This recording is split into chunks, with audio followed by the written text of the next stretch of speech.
तो आपको बता रही हूं कि वो दिखा दें, भारतीय जनता पार्टी शासित एक भी राज्य दिखा दें जहां पर वो मुनाफे की सरकार चला रहे हों, जैसे दिल्ली में 10 साल से आम आदमी पार्टी ने चलाई है।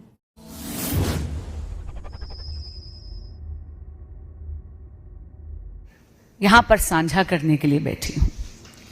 आप सब जानते हैं कि कल दिल्ली फाइनेंस डिपार्टमेंट की एक रिपोर्ट आई है, जिसको मीडिया के बंधुओं के माध्यम से हम सबसे अवगत कराया गया है।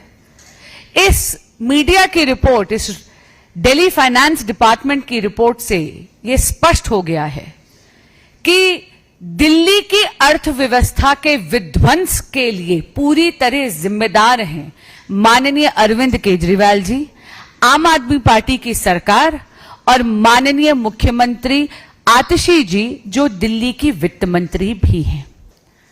अचंभे की बात है, 31 साल में पहली बार दिल्ली का जो बजट है वो डेफिसिट में है, यानी घाटे में है, और छोटे मोटे नहीं, 7,000 करोड़ रुपए का डेफिसिट है।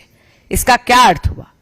इसका अर्थ यह हुआ, पहली बात, कि दिल्ली में जो एक्सपेंडिचर है यानी खर्चा, वो दिल्ली की इनकम या दिल्ली की आय से कहीं कहीं ज्यादा है। इसका एक और बहुत ही संगीन पहलू है कि ये डेफिसिट जानबूझ के हुआ है।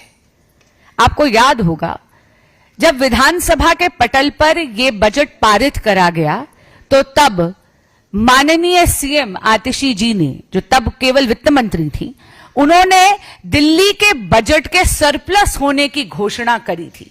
बड़े बड़े दावे करे थे कि दिल्ली के पास फालतू पैसा है। लेकिन आप ये देखिए कि इसेंशियल इंफ्रास्ट्रक्चर प्रोजेक्ट्स, जैसे कि दिल्ली में अस्पतालों की मरम्मत, नया कोर्ट कॉम्प्लेक्स बनाना, सैलरीज देना कर्मचारियों को, कर्मचारियों की पेंशन और इस प्रकार के ऐसे कई बड़े खर्चे, इनका बजट में प्रावधान ही नहीं करा। They did not make provisions for over 7,000 crore rupees in the budget of Delhi. यह जानबूझ के करा गया क्योंकि दिल्ली सरकार यह झूठ फैलाना चाहती थी, जनता को भ्रमित करना चाहती थी कि दिल्ली के पास सरप्लस पैसा है। अगर आप देखेंगे तो आम आदमी पार्टी की सरकार ने जानबूझ के दिल्ली के अकाउंट्स फज करे हैं।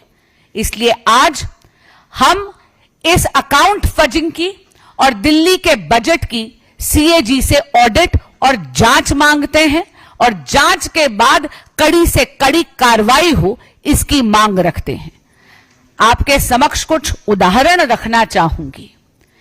माननीय आतिशी जी, केजरीवाल जी और आम आदमी पार्टी की सरकार को पता था कि दिल्ली के पास पैसे की किल्लत है, और इसीलिए आपको याद होगा, अचानक उन्होंने एक पन्ने का ऑर्डर निकाला और 10,000 से बस मार्शल्स को बड़ी क्रूरता और निर्ममता से नौकरी से निकाल दिया।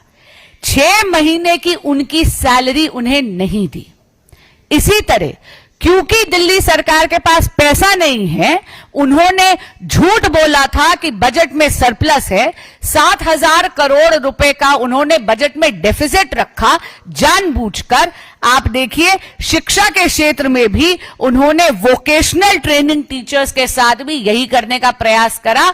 बड़ी बेरहमी से एक पन्ने के ऑर्डर से उनको भी निकाल दिया नौकरी से। ये तो माननीय उपराज्यपाल जी की इंटरवेंशन हुई तो उन टीचर्स की नौकरी दोबारा बहाल हुई। इसी के साथ आपको याद होगा, honourable supreme court of India ने जब आरआरटीएस के प्रोजेक्ट का केस चल रहा था तो अल्टीमेटम दिया उन्होंने केजरीवाल सरकार को कि आप इसेंशियल सर्विसेज या जो इसेंशियल इंफ्रास्ट्रक्चर्स हैं उसके लिए आम आदमी पार्टी की सरकार पैसा नहीं दे रही, और देगी भी कहां, क्योंकि आम आदमी पार्टी की सरकार ने दिल्ली के बजट में प्रावधान ही नहीं रखा, जैसा इस रिपोर्ट से स्पष्ट हो रहा है। सुप्रीम कोर्ट को यह अल्टीमेटम देना पड़ा, आम आदमी पार्टी की सरकार को लताड़ना पड़ा कि हम आपका एडवर्टाइजमेंट बजट जो है उसको हम जब्त कर लेंगे, आपके प्रचार का पैसा जब्त करेंगे, क्योंकि आप दिल्ली के लिए इसेंशियल इंफ्रास्ट्रक्चर के लिए पैसा नहीं दे रहे। अब हाल ही में जब मॉनसून आया था तो आप सबको याद है दिल्ली की क्या बदहाली हुई थी। जरा सी बारिश में पूरी की पूरी दिल्ली डूब गई थी। राजेंद्र नगर में तो 3 IAS एस्पिरेंट्स की जल भराव के कारण मौत भी हुई। और यह जल भराव क्यों हुआ था? क्योंकि नालों की डिसिल्टिंग नहीं करी गई थी। स्थानीय लोग बार बार आम आदमी पार्टी के विधायक से गुहार लगाते रहे कि डिसिल्टिंग करवा दीजिए, नाले की सफाई करवा दीजिए, लेकिन आम आदमी पार्टी के विधायकों के कानों पर जूं तक नहीं रेंगी। कल की ये जो दिल्ली फाइनेंस डिपार्टमेंट की रिपोर्ट है, इसमें यह भी स्पष्ट हो गया कि नजफगढ़ ड्रेन की डिसिल्टिंग के पैसे को भी इस बजट में इंक्लूड नहीं करा गया था। अरे जब आपके संज्ञान में यही नहीं होगा कि आपको नालों की सफाई करवानी बहुत ज्यादा अनिवार्य है, आप उसके लिए बजट में प्रावधान ही नहीं करेंगे, तो स्वाभाविक सी बात है कि आप अपनी जिम्मेदारी भी नहीं निभाएंगे। ये दिल्ली जो डूब रही है, नालों की जो सफाई नहीं हो रही, ये इसलिए हो रही है क्योंकि आम आदमी पार्टी की सरकार सत्ता में इतनी मोह में मदमस्त है कि वो इनकी डिसिल्टिंग के प्रावधान भी नहीं कर रही बजट में। आम आदमी पार्टी की सरकार केवल प्रचार प्रसार और भ्रष्टाचार में लिप्त है। ये ऐसी बेपरवाह सरकार है जिसके लापरवाह मुखिया केवल सत्ता की फिक्र करते हैं, लेकिन दिल्ली वासियों की फिक्र नहीं करते। और इसीलिए 31 साल में पहली बार एक नई उपलब्धि केजरीवाल सरकार ने अपने खिलाफ दर्ज जरूर करवाई है कि पहली बार दिल्ली का बजट 7,000 करोड़ रुपए के डेफिसिट में है। धन्यवाद।